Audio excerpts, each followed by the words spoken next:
Well, Calvin Ridley will not be joining the New England Patriots. He spurns them with a massive, massive deal with the Tennessee Titans. It is 4 years, $92 million in total for Calvin Ridley as the Tennessee Titans came out of nowhere and snatched up the best wide receiver in NFL free agency. All the reports were suggesting it was between Jacksonville and New England. And I came up here and told y'all multiple times that I thought it was 90-10 in favor of Jacksonville, and it was just a formality that he would wait till the 4 p.m. Eastern Time deadline per se until the league year started, the new one, so he wouldn't have to forfeit the Jaguars' third-round pick, and it would have been a second-round pick going to Atlanta, but it stayed a third, and he didn't even care because he signed with the Tennessee Titans anyway. Where you're wondering where New England fits into all of this. Well, Albert Breer reported that the Patriots' offer to Calvin Ridley was $22 million on an annual average basis. And the thing that is curious about the Patriots' offer is not so much how much they offered on a yearly basis, it's how long that deal was. Obviously, it's a 4-year, $23 million deal per season for Ridley with $50 guaranteed to go to Tennessee to pair up with Will Levis, Tony Pollard, Tyjae Spears, and DeAndre Hopkins. But if the Patriots offer 22, well, that's only a $1 million difference. Obviously, Titans going to give him more money. But if they only offered a 3-year deal, say 3 for 66 with 50, 40 guaranteed, well, I guess Ridley wanted that extra year. Plus, one thing that is important to note, unfortunately for New England, is they live in a state, or play in a state, I should say, that has a pretty high tax. Florida, he didn't go there, but Tennessee both don't have those taxes. I forget if it's sales or income, whatever one it is, but they don't have to worry about that, so their money there is actually more than if they offered the same deal from Foxborough. We'll talk about what's next for the Patriots after they miss out on Calvin Ridley, as it was their top priority as an exterior free agent this offseason. But it's good, bad, it don't matter. We will have you covered at Patriots Today. Subscribe to the channel because we are going to have you covered on the latest surrounding your New England Patriots. But right now I want to talk about what is next for the Patriots at wide receiver because, well, this hurt my soul. Probably hurt your soul. Even if you weren't the biggest fan of Calvin Ridley, you cannot discredit and disregard how big of a need wide receiver is for the New England Patriots. After Calvin Ridley signed with Tennessee, Josina Anderson had this little report. Patriots will mainly turn their attention to the draft to address wide receiver. I'm told they've moved on. Remember, splashes come in the win-loss column. Kind of a throwback to when New England spent big, by the way, in the 2021 free agency pool and then made the playoffs, but then ended up being bad the last 2 years. So kind of point there, well, you don't build in free agency, you build through the draft and then help add in free agency. But what does this report from Josina Anderson actually mean? Well, I'll tell you what it doesn't mean first. It is not a signal that the Patriots are going to bypass quarterback with the 3rd overall pick in the 2024 NFL Draft and take Marvin Harrison Jr., although I still believe that MHJ is the best prospect in this draft class in terms of any position, in terms of how good they are at their position, I think MHJ is still the best.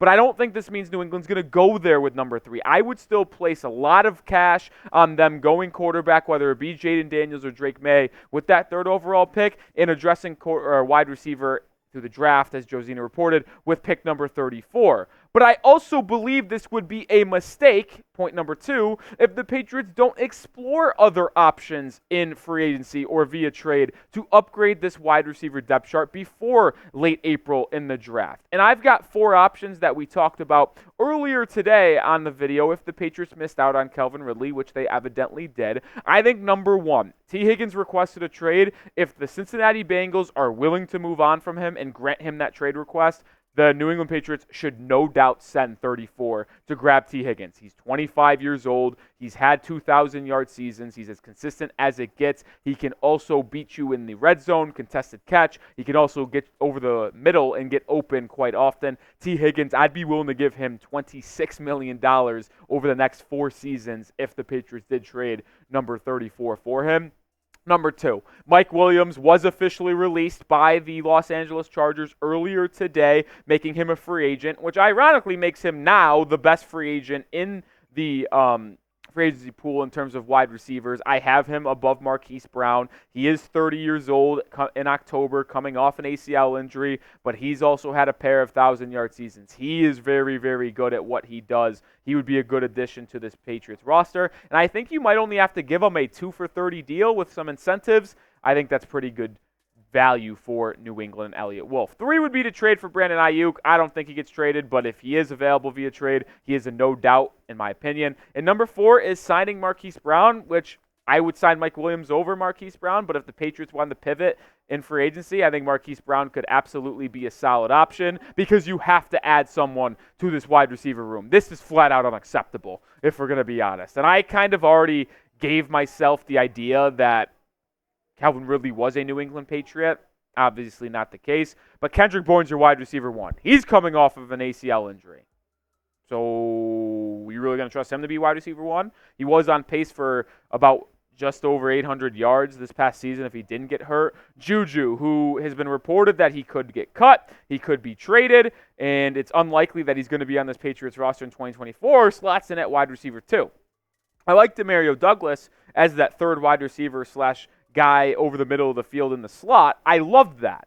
But to me, if you move Kendrick Bourne to wide receiver 2 and insert a free agent or someone you trade for at wide receiver 1, well, then you have a really good room going into the draft where you can use 34 or 68 to make that your 4th wide receiver and let him develop or overtake Bourne or Douglas if that rookie wide receiver ends up being very, very good.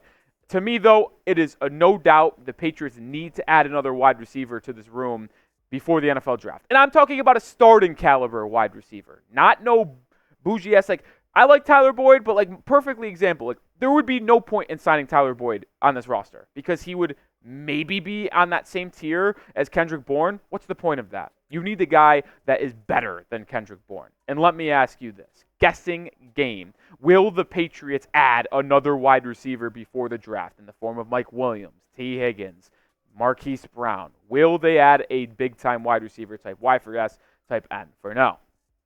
If they do wait till the draft, here are my personal top 10 wide receiver draft rankings. I know all of you guys really cared about my opinion on this matter, so I'm going to give it to you. Marvin Harrison Jr., as I mentioned, 1. I'm taking Neighbors 2 because, to me, he is the most explosive. He's more quick than Rome Odunze. Odunze's better in contested catch rates, but Neighbors, to me, is so quick out of those breaks. He is the best route runner behind Marvin Harrison Jr., in my opinion. Odunze's really good at 3, though. Brian Thomas Jr. is solid at 4. Adonai Mitchell is someone I'm very, very fond of. He's my number 5 guy. 6, Ladd McConkey, the white man out of Georgia.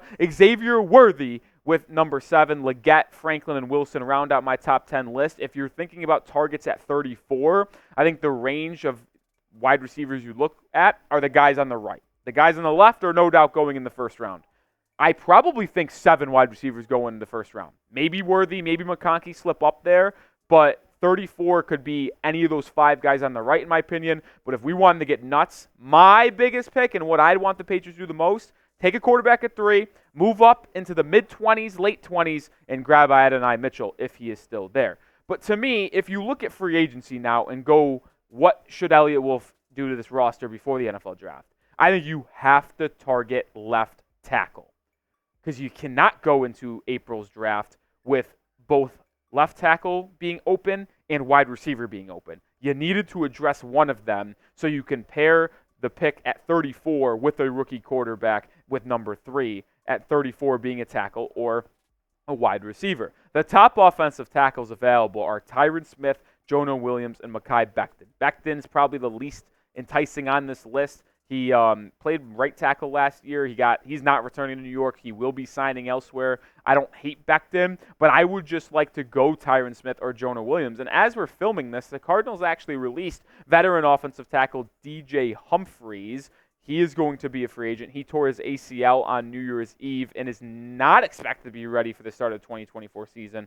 So it's probably likely that New England stays away from him. But I think Tyron Smith should be the top priority for this Patriots team because if you're not spending big on wide receiver and Calvin Ridley or Mike Williams or T. Higgins or something like that, spend big at offensive tackle so you could have the offensive line completely fixed going into the NFL draft. Because if you say grab Tyron Smith, You're going to have Smith at left tackle, Strange at left guard, Andrews at center, City Sow at right guard probably, and Mike Owenu at right tackle, or Owenu at right guard and a core of 4 at right tackle. You don't have to worry about taking a offensive tackle with your first 2 picks. You can take more depth and young developmental players at 68.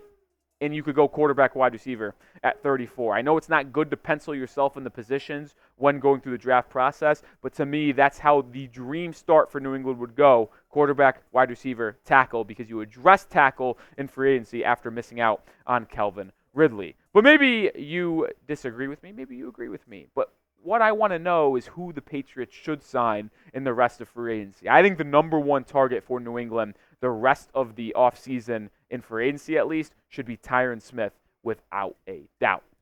Before we close out today's show, we have a pair of signings that New England made at a very low level that I wanted to bring to you guys. First one is Armon Watts signing a 1-year, $3 million deal. The details were announced with the Patriots. He's a defensive lineman. That's probably your Lawrence Guy replacement, which Lawrence Guy's a good ball player, but Armon Watts, nothing special. Going to eat up in the middle of the field as a run stuffer. He's not going to stuff the stat sheet, but he's going to draw a crowd. He's a big fella. You see it right there, 6'5", 295.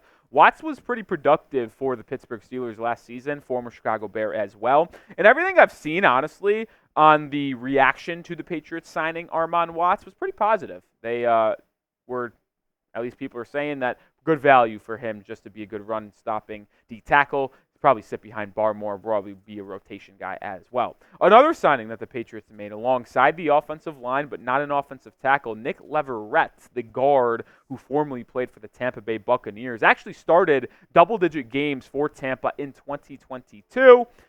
Did not play in 2023 for the Bucs, but Leverett going to be a depth piece in the interior offensive line for the Patriots, as there are still question marks on who's starting at right guard, whether it be City Sow or Mike Owenu, and then with Cole Strange always being hurt and returning from injury, it could be some depth for that position as well. Nothing special. Not going to try to sell you guys on this being some home run move. It's just a depth piece. That's why you should subscribe, because I'll tell you how it is, and I'll have you covered on the latest around the New England Patriots. As we closed out the past couple videos, I always said, hopefully you should subscribe to the channel, because the next video we'll bring you is about the Patriots signing Calvin Ridley. That dream is dead.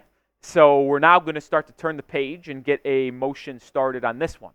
Subscribe to the channel so the next video you see me on is the Patriots signing Tyron Smith.